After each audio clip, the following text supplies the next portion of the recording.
15/5/1972 Poes garden, Veda நிலையம், புதுமனை புகுவிழா, கிரக பிரவேசம், புலர்காலை பொழுது, நாதஸ்வர ஓசை.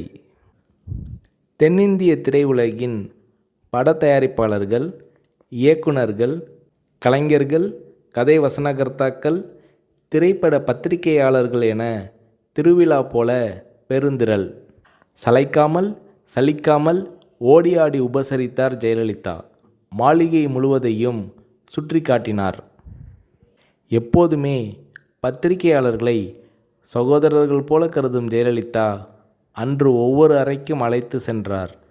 இந்த மாளிகையின் ஒவ்வொரு செங்கல் செங்கலாக அணு அணுவாக பார்த்து கட்டியவர் என் அம்மா. இப்போது அவர் இல்லை என்றபோது ஜெயலலிதாவின் இமை ஓரங்களில் கண்ணீர் முத்துக்கள். படிப்பு அறை.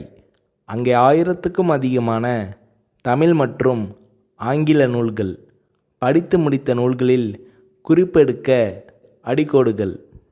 உடை அலங்கார அறை.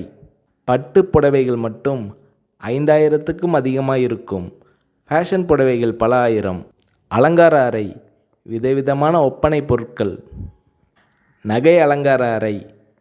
ஷெல்ஃபுகளில் பெட்டி பெட்டியாக தங்க வைர நகைகள். பிரத்தியோகமாக ஒரு நகை குடத்தை திறந்து காட்டினார் ஜெயலலிதா. ஒரு பெட்டிக்குள்ளிருந்து சில நகைகளை கையில் எடுத்தார். ஒளி வெள்ளத்தில் மின்னல் கீற்றுகள். இவை மைசூர் மகாராஜா என் முன்னோருக்கு கொடுத்தவை என்றார் ஜெயலலிதா. வரவேற்பு அறை. வெற்றி படங்களின் கேடயங்களும் பதக்கங்களும் அப்பா அம்மா படங்களும் ஜெயலலிதாவின் குழந்தை பருவ நடன அரங்கேற்ற படங்களும் வரவேற்பு அறையை ஒட்டினாற்போல் மிதியடிகளுக்கென்றே சிறப்பு அமைப்பு. நூற்றுக்கணக்கான மிதியடிகள். வீட்டுக்கு வேதா நிலையம் என்று பெயர் வைத்திருக்கிறீர்களே என்று இளம் பத்திரிகையாளர் ஒருவர் கேட்டார். அதற்கு ஜெயலலிதா அவர்கள், அம்மா சந்தியாவுக்கு அவங்க அம்மா அப்பா வைத்த பெயர் வேதா என்றார் ஜெயலலிதா.